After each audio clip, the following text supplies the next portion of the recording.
Buenas tardes a todos y a todas. Bueno, partimos una semana bien intensa en materia de reforma previsional. Lo hemos dicho, además me tocó estar la semana pasada en la región del Maule, particularmente hablando sobre la reforma previsional, en qué consistía esta y escuchando a nuestros pensionados y pensionadas, ¿no? Y efectivamente hemos ido recogiendo el llamado de muchos pensionados y pensionadas a lo largo de nuestro país que señalan la importancia de resolver cuanto antes el aumento de las pensiones. Y por eso que esta semana es sumamente clave en ese sentido. Esperamos que el día de hoy pueda ser despachada la reforma previsional de la Comisión de Hacienda de la Cámara de Diputados y Diputadas para que entre mañana y pasado, es decir, el miércoles, podamos votarla en la sala de la Cámara de Diputados y Diputadas. ¿Y por qué hemos puesto urgencia a esto? Bueno, porque la urgencia de los chilenos y las chilenas también son la urgencia de nuestro gobierno. Y creemos que esto, después de 10 años discutiéndose, después de intensas conversaciones, después de distintas propuestas, tiene que resolverse cuanto antes.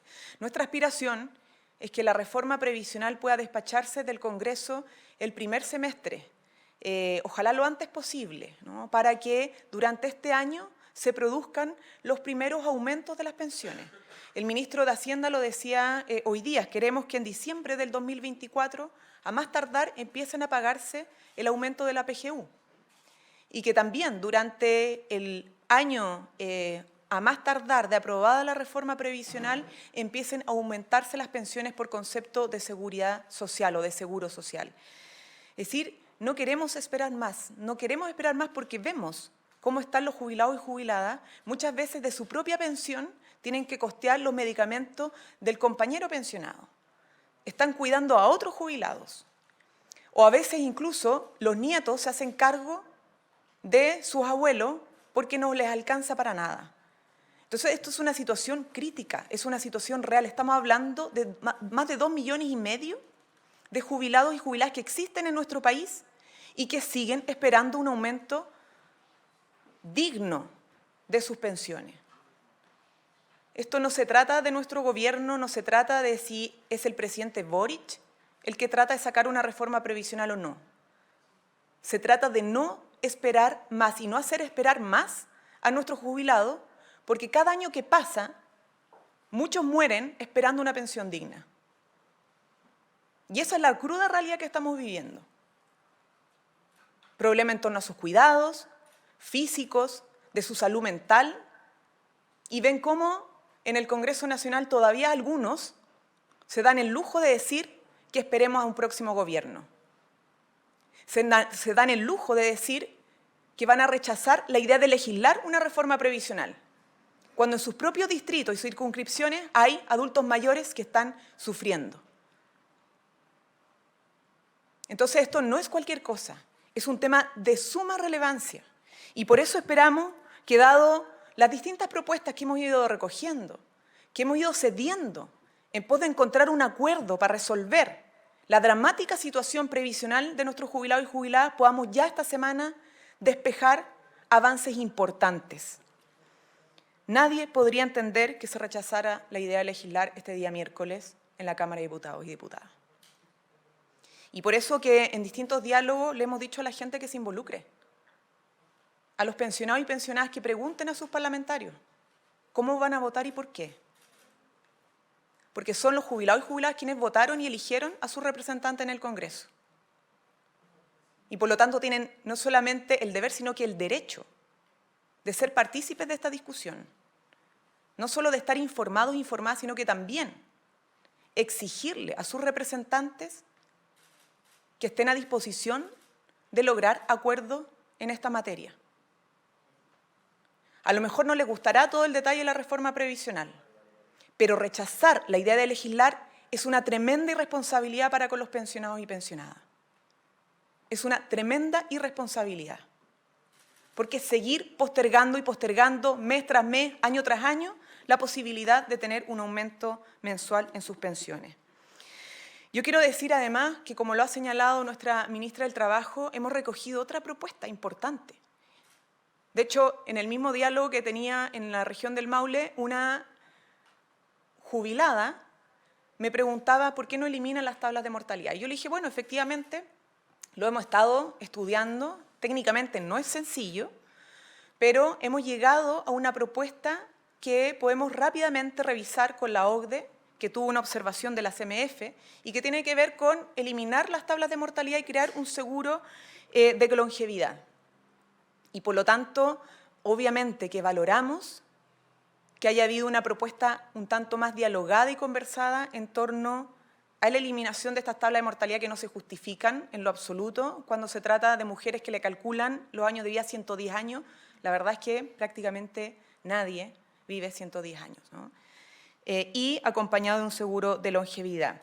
Nos vamos obviamente a dar el desafío de consultar técnicamente de manera muy rápida a la OCDE para que podamos presentar al más breve plazo una indicación. Pero si se rechaza la idea de legislar, obviamente estamos en una situación más compleja.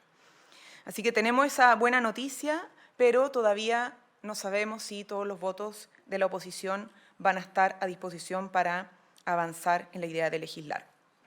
Esta semana, dos cosas importantes en materia de vivienda, transporte y además en materia de seguridad. En vivienda estamos a puertas de entregar 1.300 viviendas más esta semana en la región de Antofagasta, en la región de Tarapacá, en la región metropolitana, el Maule nuevamente y Ñuble. Es decir, varias regiones van a poder ver cómo avanza la agenda para el plan, o sea, la agenda del plan de emergencia habitacional y por lo tanto 1.300 familias esta semana van a poder tener ya su tan anhelada vivienda en casa propia. Pero también estamos con un importante avance para el contrato del servicio, un contrato de servicio licitado en Santa Juana, Concepción, para sumar 23 nuevos buses para la comuna. Esto tiene que ver con la agenda de conectividad, la agenda de transporte público. Ya ustedes han visto al ministro de Transporte en distintas pautas inaugurando el nuevo recorrido del sector oriente hacia el aeropuerto. Estamos hablando del recorrido o el servicio 444 que se suma al servicio 555, que son estos buses o intermodales que conectan con el aeropuerto, particularmente el de la intermodal Cisterna hasta el aeropuerto de Santiago. Y además, esta semana, además de inaugurar el primer recorrido del tren más moderno y rápido de Sudamérica, de Santiago a Curicó, realizamos pruebas exitosas del servicio de Yanquihue, Puerto Varas. De hecho, teníamos a los alcaldes ahí manifestando su alegría porque 17 años se esperaron, ¿no? Y ya podemos decir que se pueden entrar en funcionamiento durante este 2024 el servicio que estuvo suspendido de Yanquihue a Puerto Varas durante 17 años. En materia de seguridad, no solamente tuvimos la visita de nuestro subsecretario del Interior a Venezuela, donde logró un importante acuerdo para la persecución y el combate al crimen organizado, que sabemos que se mueve independientemente de las fronteras, lamentablemente, y esto nos va a permitir, obviamente, mayor operatividad, mayor traspaso de información y, por lo tanto, mayor capacidad de inteligencia para dar con el paradero de los nombres y de estas bandas de crimen organizado, y no solamente dar con el nombre, sino que con su paradero e identificarlas para poder hacer que la ley se aplique sobre ellos.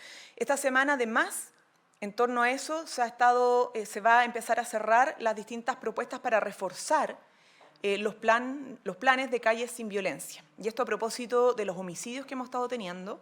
Ustedes saben que hemos logrado resultados del plan Calles sin Violencia, pero las conversaciones con los alcaldes, particularmente de la región metropolitana, nos ha permitido llegar a distintas propuestas, iniciativas, justamente para reforzar el despliegue de estos planes en torno a las cifras de homicidio que estamos teniendo estos últimos días. Sin perjuicio de eso, yo les quiero decir que, y así lo señalamos la semana pasada, esta semana vamos a dar a conocer las cifras ya oficiales y sistematizadas de las variaciones en torno a los homicidios en nuestro país respecto al año pasado. O sea, el consolidado de las cifras que antes estaban repartidas en distintas instituciones y muchas veces no calzaban una entre sí, vamos a poder entregarla y vamos a tener ya más certeza de cuál es la información oficial consolidada de los homicidios año a año o mes a mes en nuestro país. Ahora, la verdad es que respecto a las variaciones, siempre que hay un homicidio es una noticia terrible en nuestro país. Entonces, esto independientemente de las cifras, que es muy importante para tomar decisiones, para elaborar política pública, lo que queremos es que no haya más homicidios, ¿no? Y por eso hay que seguir trabajando día a día. Preguntas. Hola, ministra, buenas tardes. Quería preguntarle por la discusión, esto de que la discusión sobre el seguro de longevidad y la tabla de mortalidad ha ido generando una tensión entre estas fuerzas políticas que adscriben este protocolo de acuerdo que quería darle viabilidad a la reforma este miércoles, a la reforma de pensiones. Quería preguntarle qué va a hacer el gobierno para evitar que las diferencias radiquen en el rechazo de la reforma en la sala y también preguntarle qué le parece que en la última CADEM se arrojara esto de que la mayoría de los encuestados decía que estaba por que el 6% adicional que busca la reforma de cotización se fuera en su totalidad a cuentas individuales. Bueno, nosotros hemos estado conversando con todos los sectores justamente para encontrar el mínimo común denominador que nos permita aprobar la reforma de pensiones y que este año, 2024, empiecen a subir las pensiones, ¿no? Tanto por PGU como por pensión de seguro social. Yo quiero en esto y lo relaciono con el tema de las encuestas, ¿no? Me ha tocado ir a varios diálogos previsionales y mucha gente todavía no tenía claro que al aumentar o al crear más bien un seguro social con un aporte que hoy día no existe, que los trabajadores y trabajadoras no tienen, para justamente financiar parte de este seguro social de parte de los empleadores y empleadoras, iba a significar un aumento de su pensión ahora. Y claro, cuando nosotros le contamos lo que significa hoy día, por ejemplo, la propuesta del 3% a seguro social, evidentemente que la opinión es distinta. Porque significa que por 30 años cotizados te entreguen 3 UF mensuales más. Estamos hablando de 110.000 pesos mensuales más. Si no hay seguro social, no existen esos 110.000 pesos más. Existiría solo PGU. O muchas veces no se le ha entregado la información de que a los que actualmente están cotizando y van a tener que pensionarse a futuro, también les va a beneficiar el seguro social.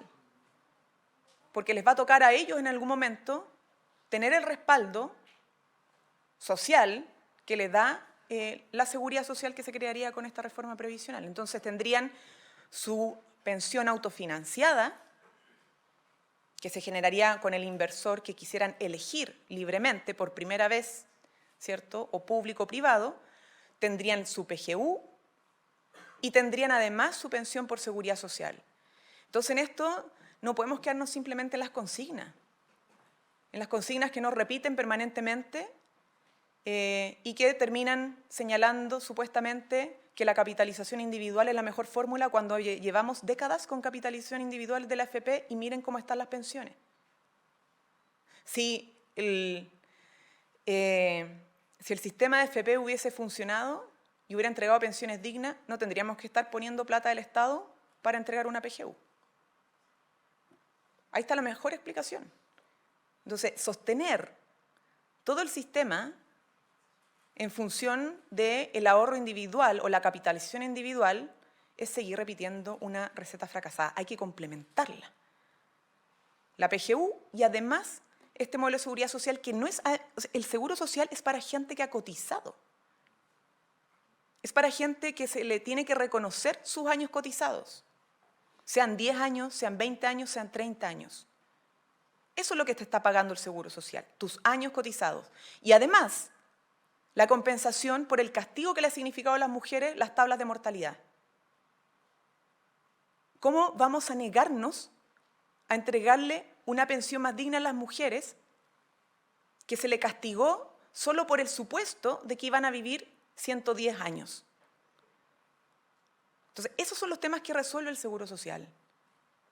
Son realidades concretas que están viviendo y padeciendo lamentablemente las actuales pensionadas y pensionados. Si no tenemos seguro social, solo vamos a ver aumentado en 20 o 30 años más las pensiones y no ahora.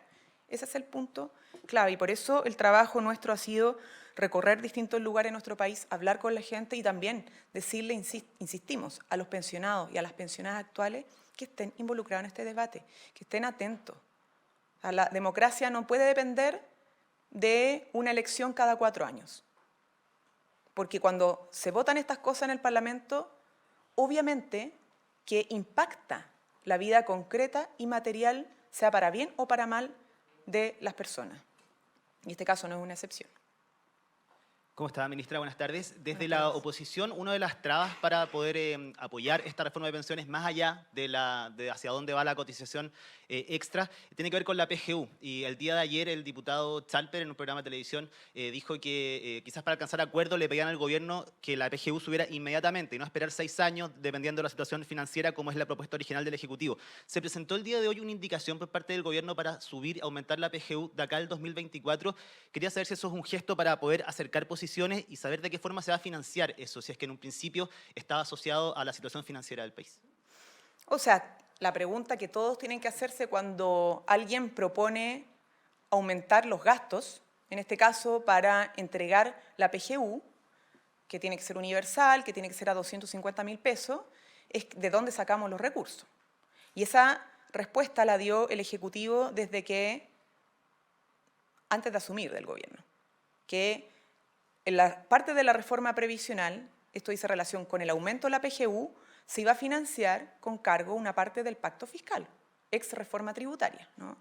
Y de hecho, en las presentaciones que le hemos hecho al Congreso y a la gente, a los vecinos y vecinas en distintas regiones, da cuenta efectivamente cuánto sale aumentar la PGU, cómo se financia el pacto fiscal, cuánto sale aumentar las políticas de seguridad social, qué parte del pacto fiscal financia eso, cuánto sale financiar las mayores políticas en cuidado, qué parte del pacto fiscal financia ese elemento de los cuidados, ¿no? Y en materia de PGU, que es lo más costoso de las políticas sociales, lo que se propone, y que no lo hemos podido ingresar por el año que hay que cumplir de plazo después del rechazo de la reforma tributaria, es la política de cumplimiento tributario. O sea, hacer que no exista, o más bien haya más herramientas para combatir la elusión, la evasión tributaria y la gente que no paga los impuestos que tiene que pagar. Y hemos conocido como el caso, por ejemplo, Hermosilla, ¿no? Y todos esos artilugios que han usado algunos inescrupulosos para no pagar impuestos. Cuánto significa en hospitales, cuánto significa en pensión, cuánto significa en consultorio. O sea, porque eso es lo que pierde el Estado cuando hay elusión tributaria. Entonces, ese proyecto es algo que nosotros tenemos listo, que es del cumplimiento tributario y que dice relación con el financiamiento de la PGU. Y por eso van relacionados. No pueden los parlamentarios decir, adelántenos la PGU o aumenten la PGU más si es que están rechazando por otro lado los mecanismos para financiar esa PGU. Nosotros tenemos que ser responsables. Si vamos a sostener un gasto que no es solo de un año, sino que es de aquí en adelante, de aquí a futuro y de manera permanente, tenemos que entonces decirle a la gente cómo financiamos de manera permanente esa política pública, porque la PGU no es un bono de un año. La PGU debería constituirse en un derecho social universal de toda persona que jubila y, por lo tanto, permanente en el tiempo. Entonces, en eso queremos ser sumamente responsables. La reforma previsional y el aumento de la PGU está directamente relacionada con el pacto fiscal y las normas de cumplimiento tributario, junto con ello, el levantamiento del secreto bancario para garantizar la posibilidad de encontrar a aquellos que no pagan por planificación tributaria sus impuestos. Ministra, ¿cómo está? Buenas tardes. Bueno, este fin de semana nuevamente... Perdón, y esperamos, lo que decía anteriormente, es que el ministro ha dicho que en diciembre de este año empecemos a poder pagar la PGU, pero eso tiene que ver con el momento que promulgamos la ley. Si estamos entrampados y no se discute o no se quiere votar, todo esto se retrasa. O sea, mes que pasa, mes más tarde, de la posibilidad de entregar un aumento de la PGU o de la pensión por seguridad social. Queremos llevar otro tema también sumamente importante para la ciudadanía, tiene que ver con la seguridad. Este fin de semana nuevamente tuvimos que lamentar nuevos homicidios, al menos 10 a nivel nacional, y hay algunos actores políticos, como por ejemplo el gobernador metropolitano Claudio Reo, que planteó que hay instituciones que han tomado palco en esta materia. Él habla de aduana, habla del Servicio de Impuestos Internos, pero también habla de algunos ministerios que le falta sentido de urgencia al Ejecutivo para enfrentar este asunto. ¿Cuánto más, ministra, se va a poder resistir sin tomar medidas severas a corto plazo, o el gobierno cree que todavía hay espacio para poder dialogar, por ejemplo, con los municipios, encontrar propuestas en común? A ver, primero, efectivamente, tuvimos hartos casos de homicidio el fin de semana, todos absolutamente graves, preocupantes, pero nuestra tarea es seguir reforzando el trabajo. No basta con lamentarse, ni quejarse, ni dramatizar sobre los homicidios en nuestro país, sino que de reforzar todas las acciones de manera permanente. Y en eso hemos estado. Yo lo decía anteriormente, el viaje del subsecretario del Interior a Venezuela fue para sellar un acuerdo sumamente relevante para la persecución del crimen organizado.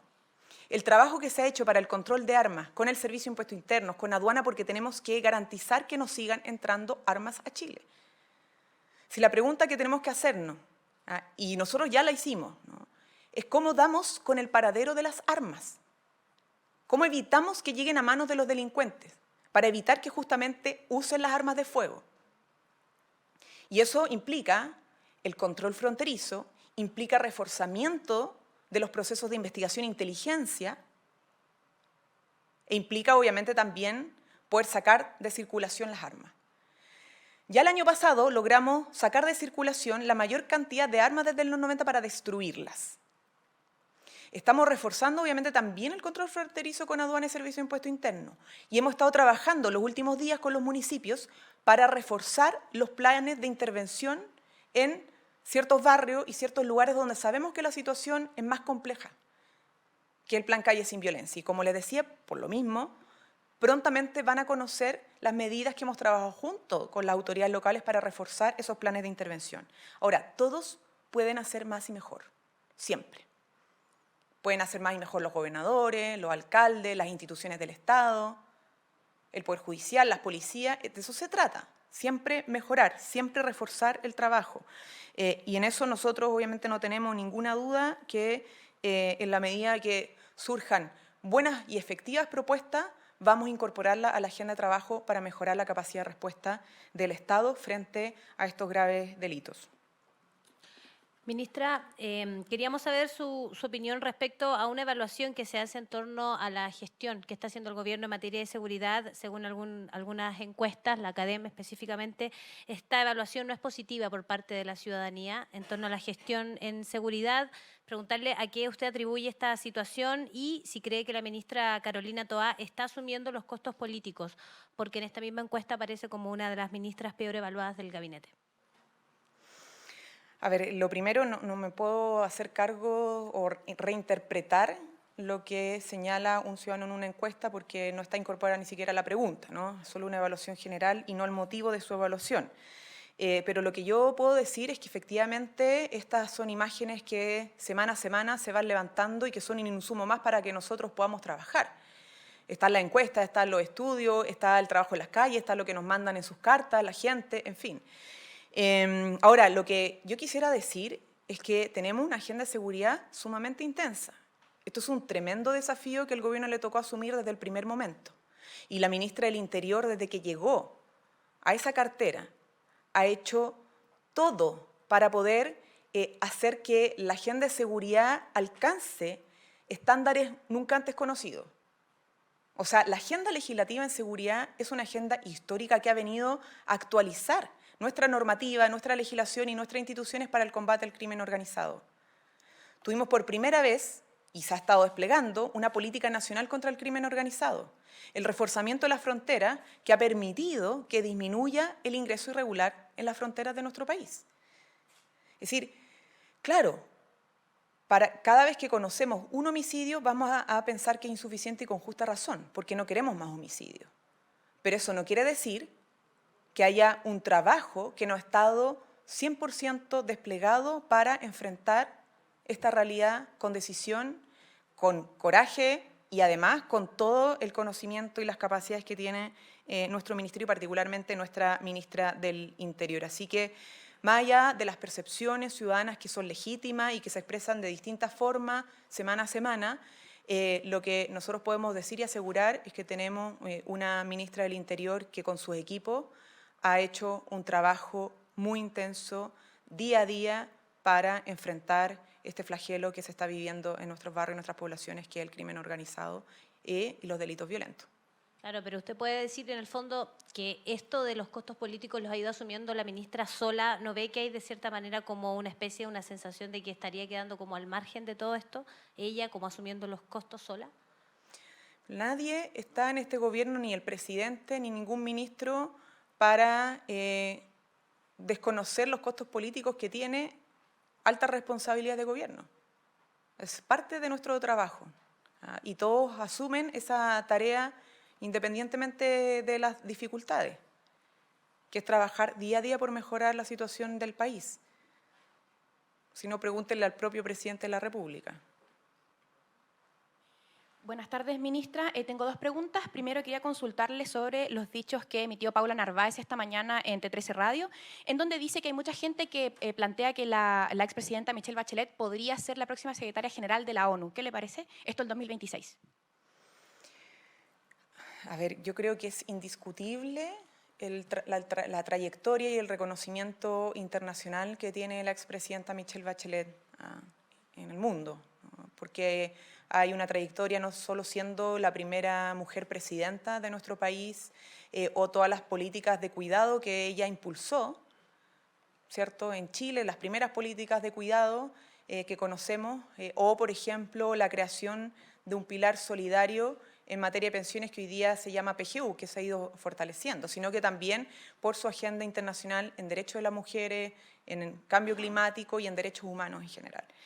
Entonces no nos extraña que exista algún reconocimiento de ese nivel en esta materia, pero la misma embajadora ha señalado que se trata de conversaciones informales y por lo tanto no corresponde formalizar nada cuando se trata de conversaciones que son de ese tenor, como la propia embajadora ha dicho. Ministra, la última pregunta, quería consultarle también su opinión, ya que hace 3 días se comenzaron los trabajos para cerrar el ingreso de Tocorpuri en la región de Antofagasta, y allí en esa instancia el delegado presidencial Miguel Ballesteros dijo que, entre otros trabajos, se estaba planteando la posibilidad de una zanja. Le pregunto su opinión en particular porque reflotó un tuit suyo del 2021 en donde dice que las zanjas pueden devolver, ¿cierto?, al medioevo, ¿cierto?, y que estarían a un paso de los campos de concentración. Veamos de qué zanja se trata, para no confundir a la ciudadanía, ¿no? Estamos hablando de un trabajo que efectivamente ha estado haciendo la delegación provincial, más las policías y la municipalidad de San Pedro de Atacama, y que tiene que ver con el paso fronterizo Tocorpuri, y que dice relación particularmente con el delito de robo de autos. Estos son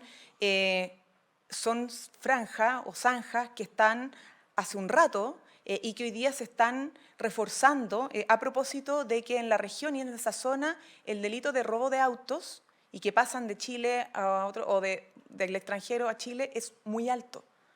Entonces, básicamente se trata de impedir esa comisión del delito y por eso el trabajo y el despliegue de nuestras autoridades en conjunto, obviamente, con la autoridad local.